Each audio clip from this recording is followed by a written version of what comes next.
Welcome out to another episode of It's All Been Tracked Before. This time, Dreadnought. It's Voyager, Dreadnought. And it's all been tracked before. You know what is a Dreadnought? It sounds malevolent, but it's also powerful. And that's what our Facebook is. Follow us on Facebook. It's all been tracked before. It's not really malevolent. Unless malevolent means fun. Very fun. Keep up with where we are on our journey. And join us on our journey, as you are right now. And you can also interact with us out there. Tell us how we're doing, or just tell us we're funny. That's really all we want to know. Follow us on Facebook. It's all been tracked before. And follow this. We're talking Dreadnought, Voyager, Deep Space Nine. I almost screwed up. Follow us, Voyager, Dreadnought. It's all been tracked before. Welcome out to another episode of It's All Been Tracked Before. Skeleton Crew Plus is here. This is Steven. Olivia James, and we're joined once again by Shaun. Because we're live in person. And for those of you that keep track of audio quality, we're throwing back to the old school Zoom mic that we did for the first few seasons of the show. So got it out of storage and just seeing how it goes. Anyway, we're here to talk about the Star Trek Voyager episode, Dreadnought. First impressions. Voyager's a weird show. We're a season and a half in, or whatever. So I thought I liked this episode a lot, and then I thought if it had been 35 minutes, I'd have really liked it more. I think overall I still liked it. It definitely is a nice throwback to the original series, and I haven't done any research because we're doing it live, but it's essentially Doomsday Machine plus Ultimate Computer. Mm-hmm. Little Nomad thrown in there. Yeah. Oh yeah, absolutely. Yeah.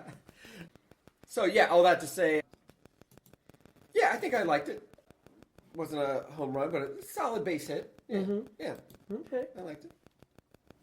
I think my first thought is, we're doing another Alpha Quadrant item. Yeah. Yep. There have been a lot of those. Yep. And they just all happen to be heading on the same trajectory. Yeah. Back towards how Earth. convenient. Well, they didn't they say that it got in with us. So essentially, this is the when Kal-El came to Earth. Oh, by the way, all these meteorites and all the kryptonite and all these other terrible and things. Your cousin's here and your dog. Yeah. Yep. So Yeah, Janeway's cousin. That's not till season 4. No, I liked it too. I thought it was an interesting little tech mystery type thing, and good engineering, problem solving, whatever, and directed by our TNG chief engineer LeVar Burton. Yeah. But written by Gary Holland, and then it says staff writer Lisa Klink. I don't know why it says that. But Gary Holland is known for writing Star Trek. He has 3 writing credits, all Star Trek. This is his only Voyager, and then he has 2 Deep Space Nine episodes. One was The Collaborator way back in season 2, which was a Cardassian episode, and one is called Children of Time, which is in season 5. We haven't got to that yet. So yeah, I think a pretty decent writer, seems to understand the character, seems to understand how to build tension. I did feel like the end was a little drawn out and also too quick, both at the same time. I agree, yeah. At the end, I'm like, this does feel like the time to roll credits, but also we're already rolling credits. So my alternate episode was, and I'm going to bring the Star Wars in this week, but it was the Ewok planet that was going to be hit. And they went at the end and had a celebration with Ewoks because they stopped it, and it was tree dancing. But because we never checked back in, and not that we needed to story-wise, but we never checked back in with the First Minister. And hey guys, you're safe now. I feel like that was missing. They had all committed ritual suicide in advance of their impending doom. doom. My God. Oh my God, that would have been awful. My alternate episode while we're there is we're back in Alpha Quadrant, and something is detected on one of the moons of Jupiter, so they send a mission there, and the computer that's running the ship starts to... I'm afraid I can't do that, Balana. Exactly.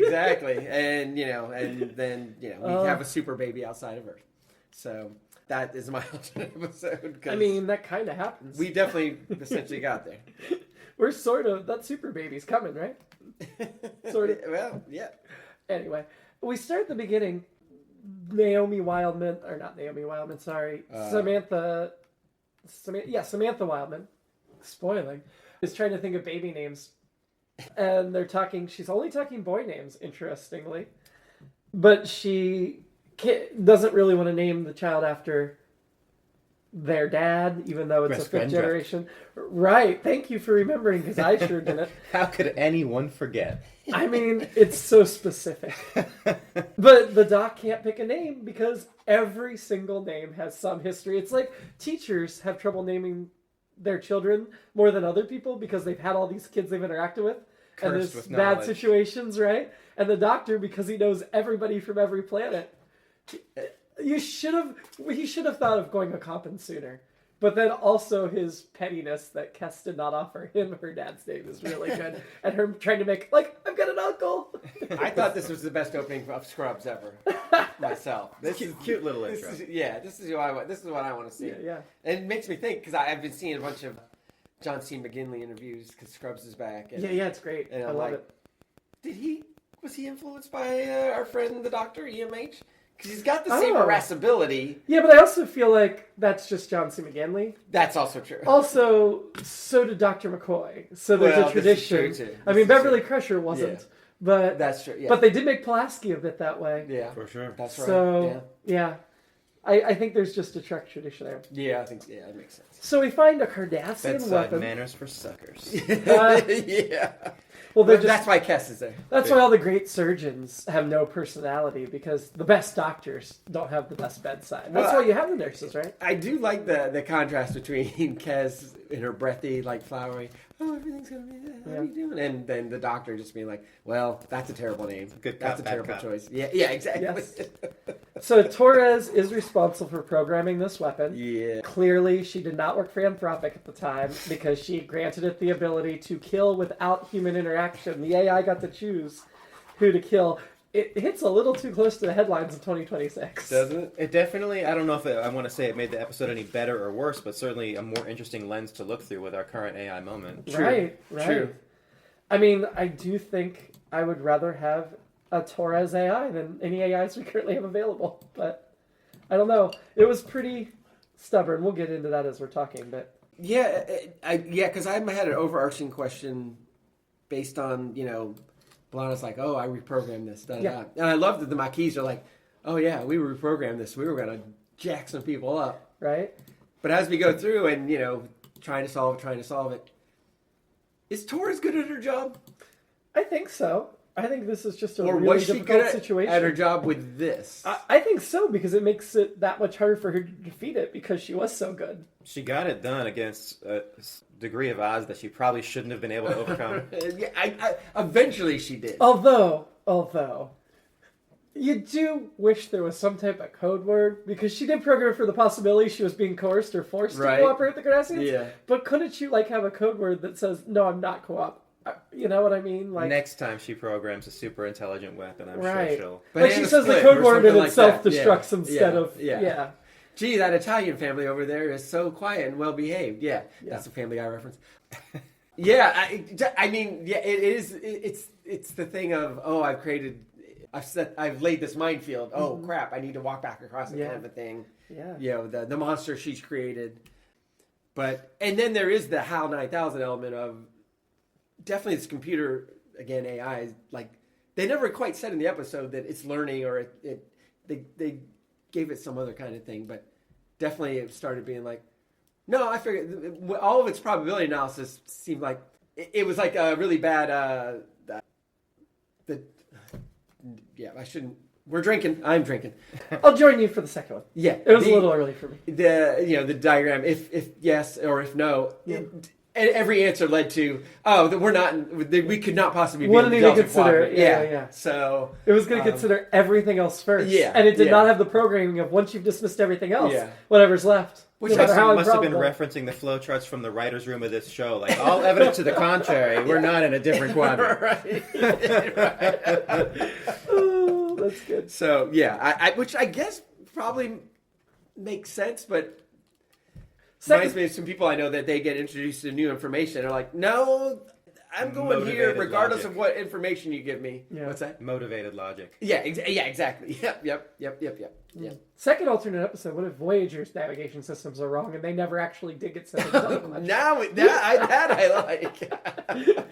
They were just on the other side of the cloud. There was a hole in the cloud they didn't realize was there. They had these civilizations they hadn't met yet. But yeah. So Paris is late and sloppy. It really felt like Paris was making improvement in his behavior. And then we just had the episode where he got busted for his gambling ring, and now this, and it's like, but he, with Threshold and everything, he was like, he's doing so much better. Yeah. I guess it's like an addict, right? There's backsliding, but it still felt a little bit. I'm a Paris apologist and defender. I like that one, he's late, he's got the bedhead, I can relate to both that. Sure. And then when Chakotay's giving him heat again, he kind of is like, well, and then he smirks like, you know what, this was worth it. Whatever he did, I wanted to find out. And it's weird because I feel like we have the baby naming thing, which is fine. It's just like the poker games at the beginning of TNG, and then we don't go back to it, but it's still a fun moment. But then I guess maybe we'll keep revisiting Paris, what he's up to. Because he has the conversation with Torres, but they never really say, well, what is going on with you? Well, it sounds like he feels like he's not fitting in, and so he's rebelling against it. And this is an ongoing arc they will continue to follow up on. Do we think he was with the Delaney sisters, or that's what I wanted think to he hear. just overslept. I don't think he cared. Okay. Yeah, I don't think he was doing something. My love of Paris and also the smirk make me think there was something else involved. Well, he didn't wake up in his quarters. Oh, maybe. That's what I think. Maybe. I don't know. It's just a little. We're really talking about punctuation here. I'm going to show up late just to spite you guys. At this point. I was with him on that one too, but I did like that we had a minute-long conversation of, but was he right that your punctuation was wrong? Yes. Yes. My punctuation was wrong. I loved the little bonding scene between Torres and Paris. I did too. I wanted to go on a little longer, and I liked that because for a second I'm like, oh, this is weird, and then they do the shot, and you realize there's other people on the other side who can't hear them because of that warp course. Wow. So loud. Yeah. But it's just a but nice... I did enjoy that scene too because I thought it was really good because this is the whole episode. I think is a reminder of the Maquis. It's the same we talked about. Season 1 is like, oh, Maquis is here. This could be trouble. No, we're good. And now in season 2, we're kind of getting back to maybe it's not working perfectly. But No, but it does feel like we skipped over the stuff where Torres got over hating Paris. Yeah. Because before she was mad he betrayed the Maquis and all that, or got arrested, and so it did feel a little bit whatever. But I also think she's been through a lot, and so that's helped her understand others. And it was a nice moment. And we had another moment later with Torres and Kim, and I like to see those bonding moments, like in the transporter room where Kim kind of boosts her up. And I just like those little bonding moments. And she calls him Starfleet, which we hadn't heard in a while. Right. I loved it. Nice throwback to the pilot. Well, probably the most appealing aspect of this episode is you get a nice B'Elanna story. Yes. Yeah. Particularly where she's kind of reckoning with decisions from her past. You feel like that could be pretty juicy, but I did feel like it was kind of under-leveraged here, just addressing her growth in the interim. Yeah. More of her feelings about her role there, and instead of just a single-minded focus on overcoming the problem right in front of you. Second time already, though, we've had Roxanne Dawson doing double duty in a B'Elanna-focused episode. Because she was split into Klingon and human halves. Oh, right. And now we're still only halfway through season 2, and now she's arguing with her own AI voice, which was a fun concept, but at the same time it's like, can you give her a break and let somebody else do the voice? I did notice when they eventually had the Cardassian voice, it wasn't the typical Cardassian voice from Deep Space Nine. It was a male voice, and on Deep Space Nine it's a female voice. And I looked up and they said the reason they chose to do that was just so that there was no confusion that it wasn't still Roxanne Dawson. Oh. They were worried it was too similar. I thought it was just, we got to have a male voice here to make things right. Well, to fix things. of course. Yeah. The women can't possibly. It also reminded me of Airplane when the two voices are going back. The red lane is reserved for in the white lane, and Fred, I'm getting an abortion or whatever. It sounded a little bit like that, which I kind of liked. So the problem with the Dreadnought is it's locked on a population center. Janeway calls them to warn them, and we meet a man, First Minister Kellen, who is played by Dan Kern. He's got 19 credits, and he did pass away in 2023. What he's best known for is this one episode of Star Trek Voyager, a short called Me and the Big Guy, a TV series called Voyagers, where in one episode he played Sir Isaac Newton. That was from the 80s. That was I remember this. that. I remember the series. And then in TNG, he played Lieutenant Dean in a season 1 episode, We'll Always Have Paris. So a lot of Trek heavy for not and Voyager heavy for not having that many credits. My kind of resume. Yeah. He seemed really familiar, but yeah. I mean, he guest starred in L.A. Law, Picket Fences, Melrose Place, Frasier, and that's about it, because he wasn't in that much. So those are the big ones I recognize. But yeah, he was the guest star of note.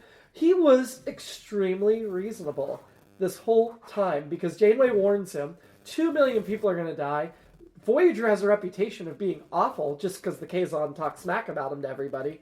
And yet, like, he may not trust her initially because it's not until, like, she's willing to sacrifice the ship that he really seems to admire her.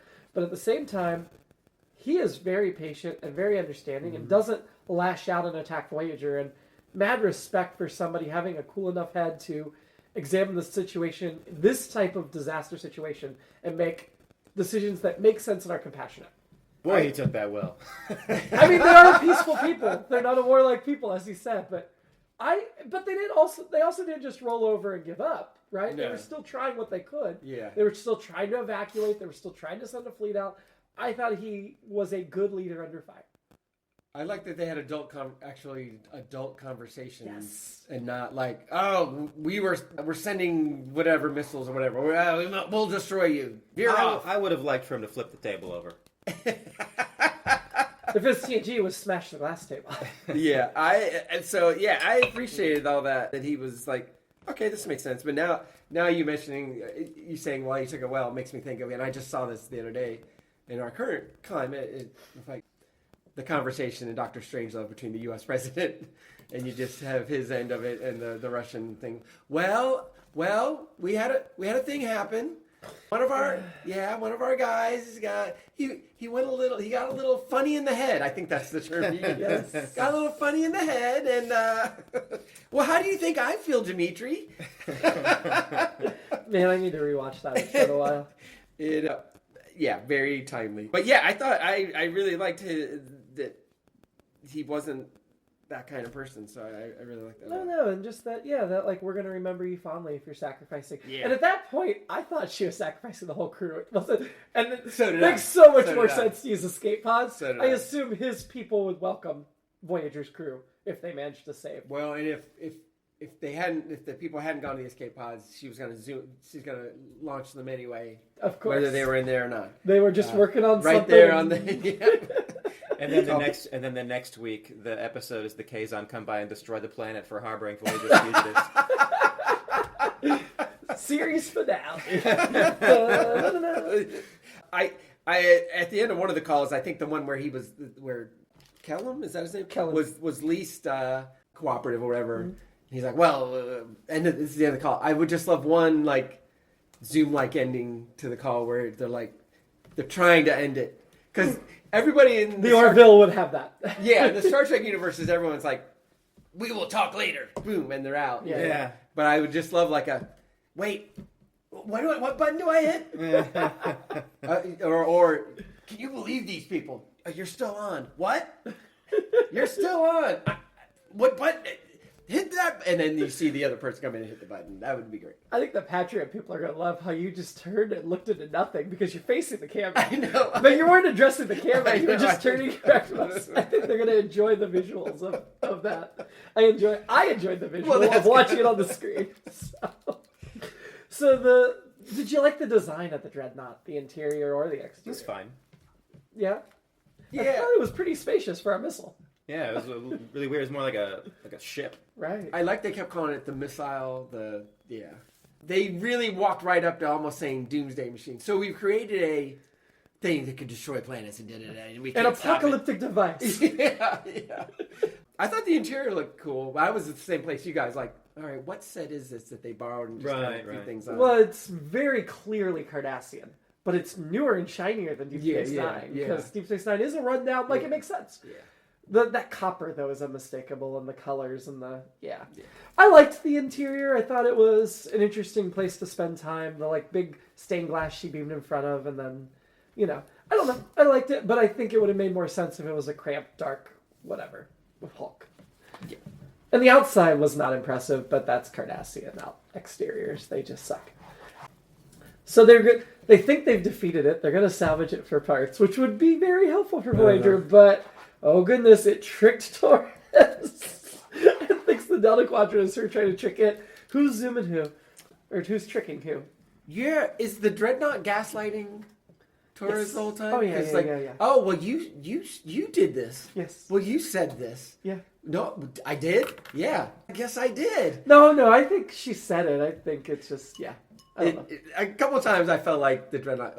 No, you did. You programmed me to this way. Yep. No, I don't think I did. Yeah, you did. Maybe you're right. Are you feeling lightheaded? I like the little booby traps it had that could zap her. How do all these ships and panels seem to be able to just zap out of any panel? Like, I feel like that happens DNA a lot. scan or whatever. No, the DNA scan I get because you'd have like wherever you're going to be moving where the one scan. beam's in. It's when she's opening a panel and it purposely shoots lightning out at her. Yeah. And I feel like we've seen that a lot in Star Trek. But who's building these circuits so that they can shoot lightning out? I mean, there's no computer we can open today that will shoot lightning out at you. Hang in there. Okay, Yeah, 300 years to figure it out. we got to design that architecture. We get a random scene of Jonas being kept from Seska.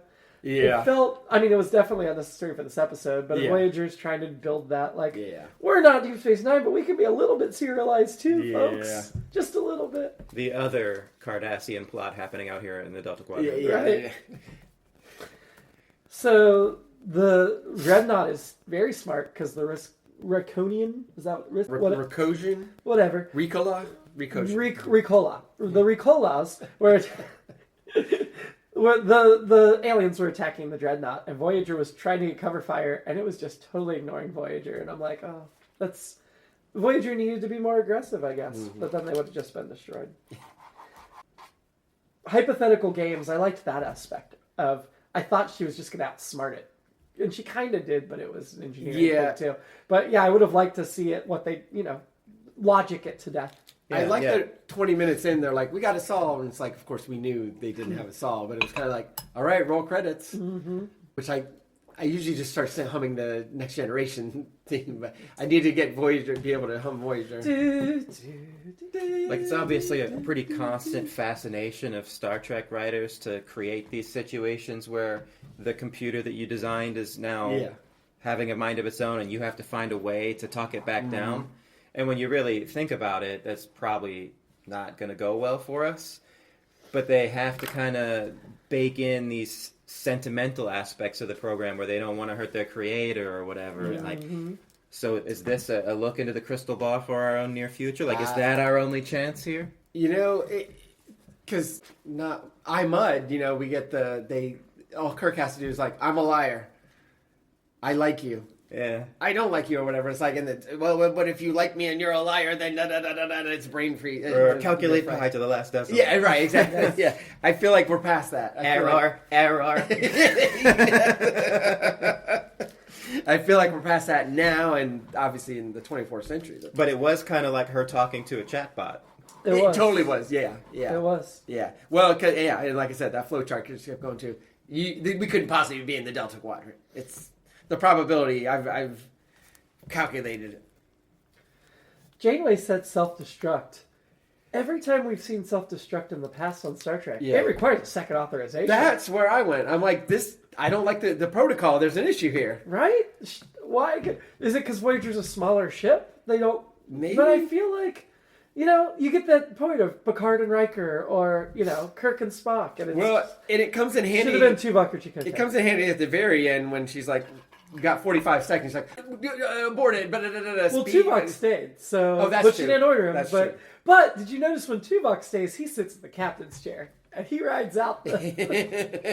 She's up at Paris' station and he's in the captain's I did like that moment because I thought she was gonna be like, no, get off the ship. Mm-hmm. But when she was like, no, stay, and even talk about suspending disbelief because it's like, well, I know the ship's not going to get blown up, and I know they're sticking around, but it still touched me. I still really liked that moment. I thought that was great. I liked how we got Paris getting to personally thank Janeway for all the chances, too, especially relative to what happened earlier in the episode. And I thought it was going to tie even more to that, and I thought we might get a couple more seconds. There were a little more exchange.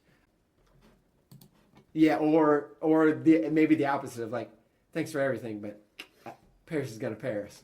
You'll get some nice payoffs in the weeks ahead. I'm looking forward to how they play for you. Okay. Yeah. I actually thought he was going to say he wanted to stay. That's no, but I still liked the moment. Yeah. I agree.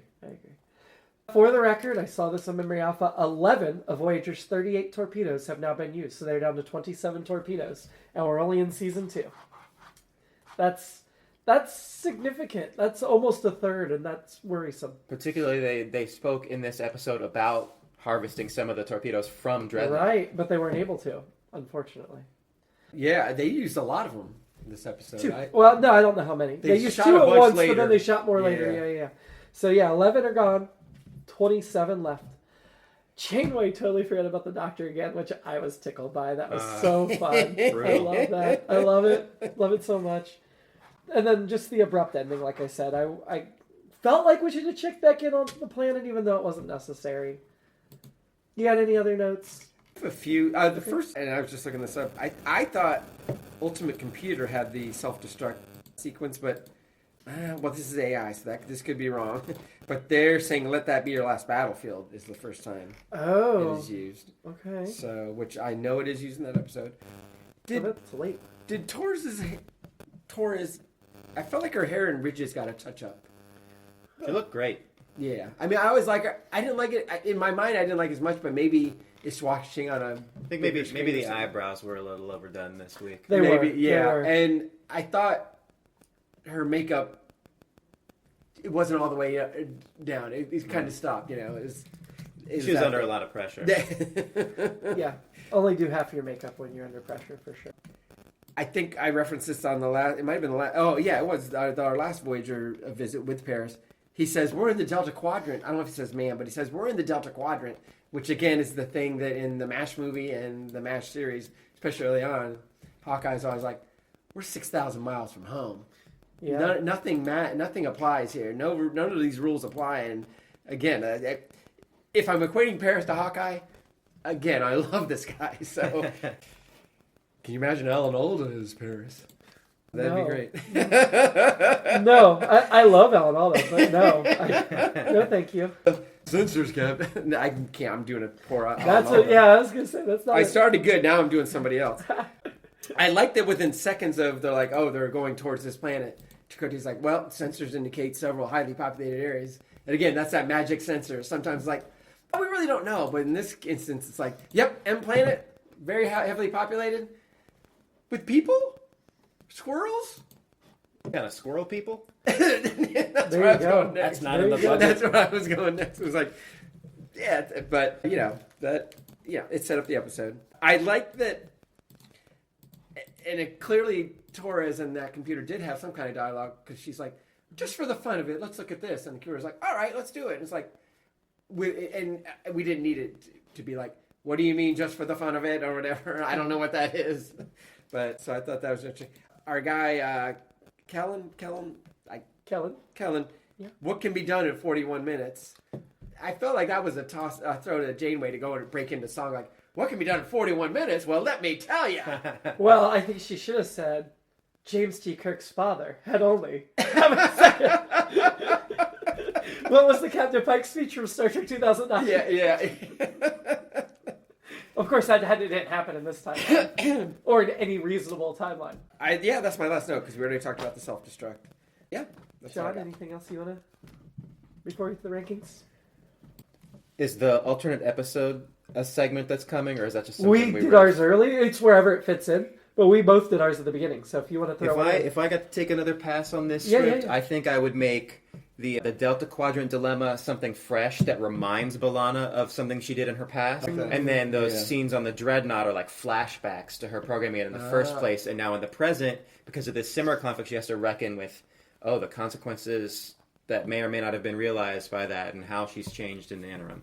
You get maybe a little bit deeper of a look at her psychology and a little bit less of the, it's another Alpha Quadrant object out here. Especially with I said, those last 10 minutes, it's like, we're just going in circles right now. Yeah, that would have been, instead of telling us like, yeah, I did this thing, I didn't tell Chakotay. Show us. Yeah. I say young Torres, but how long has it been? A couple. Well, few years. How long did they say it's been? Yeah. It was during Deep Space Nine. That incident, because on Memory Alpha it said O'Brien was doing this in like season 2 of Deep Space Nine when at the same time. I would have cast Alyssa Milano as young Torres and for the flashbacks, and now we got ratings. Yeah.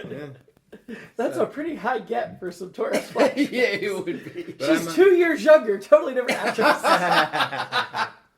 But I'm always a sucker for flashback stories, and I feel like if you do it that way, it doesn't even blow up the budget. You use the same set, same basic idea. I love that take. I really like that. Yeah, that would have been fun. Interesting. I don't know if Alyssa Milano's a Star Trek fan. I know she's a big baseball fan. Well, then she probably loves Deep Space Nine. Who was your annoyance in Dreadnought?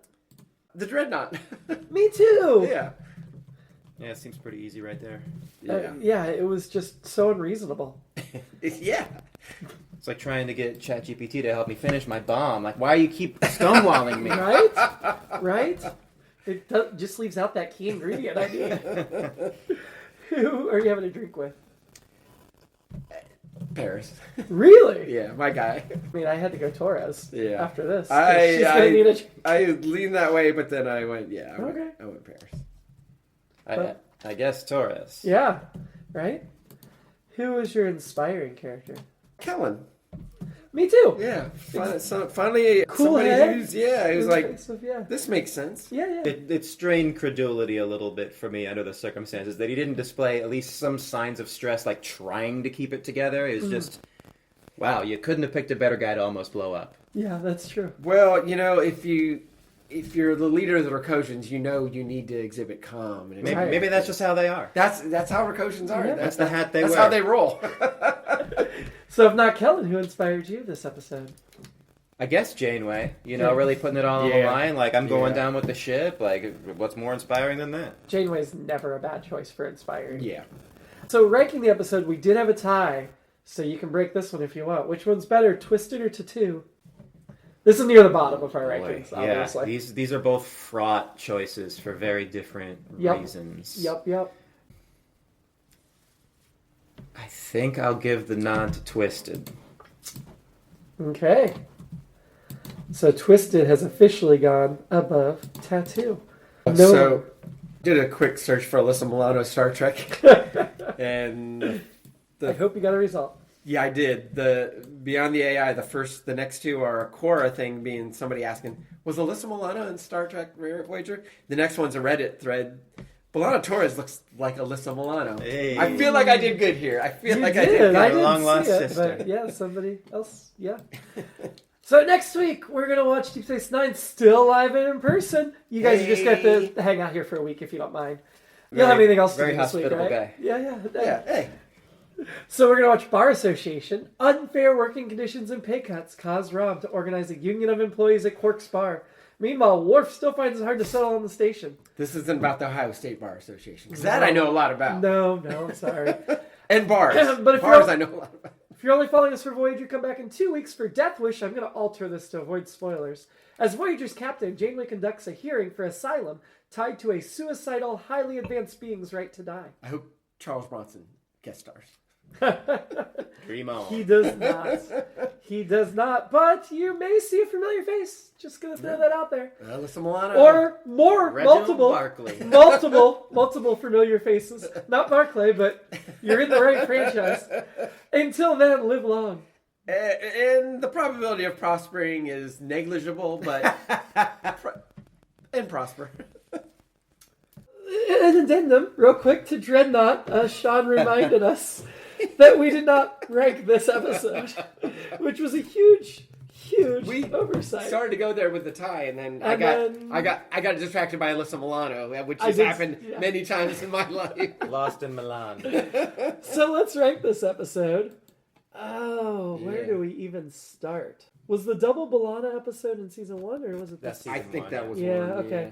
Let's start with the 37s, because that also involved Alpha Quadrant shenanigans. Well, you're in the right That's range. a good. Yeah, I think that's a good start. What's right above that? I think is Meld, which was the one we just watched. Yeah. I'll definitely take Meld over this. 37s, though. I know Meld is a big. Yeah. Yeah, Meld. We were more dissatisfied than we thought we'd be with it. We didn't. I thought we didn't love it as. Wait, you have it. You have but it we below still have 37. No. Okay. We have it number 5 for the season, but it's been a weak season. So, yeah, I know we thought there was quite a bit of weakness in Meld, unfortunately, because I watched it twice because I watched it, looked at the internet, and they're like, this is very important. It's Thought you great. needed a mulligan. And I was like, did I see it? And then when I rewatched it, I was like, okay, I raised it a little bit in my brain. But I'd probably go above 37s. this one, yeah, I think I would too. Yeah. Meld, though, That's a close one. That's I'm not sure. What's Above Meld is a below low 37s. maneuvers. That's a Maquis Kazon thing. Yep. Yeah. Above Meld is Elogium. So we're going... Holy Lord. See, Elogium is the one I liked a lot. That's Kes. Elogium, I did not think I would like, and we ended up ranking it higher. But again, weak season. That's Kes and Heat, right? Isn't Yes. that Elogium? Yeah. Yes. Yeah. But Meld. Above or below Meld? I definitely prefer Meld, but I definitely think this is better than Elogium, so just put it wherever See you that? want. Yeah. Me that too. happens. Me That too. happens. Well, Elogium, at the time, I was like, I enjoyed this way better than I expected to. And now I'm like, not so much. How did that end up all the way up there? Yeah, I think I'd go below Mel. Yeah, let's go below Meld. I agree.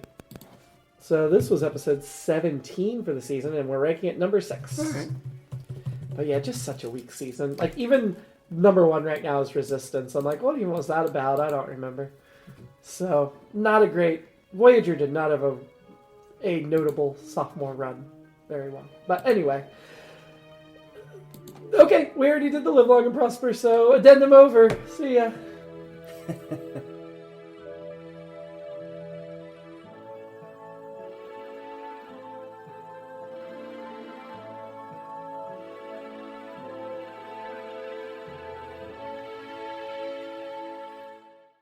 It's All Been Done presents Who's got the time?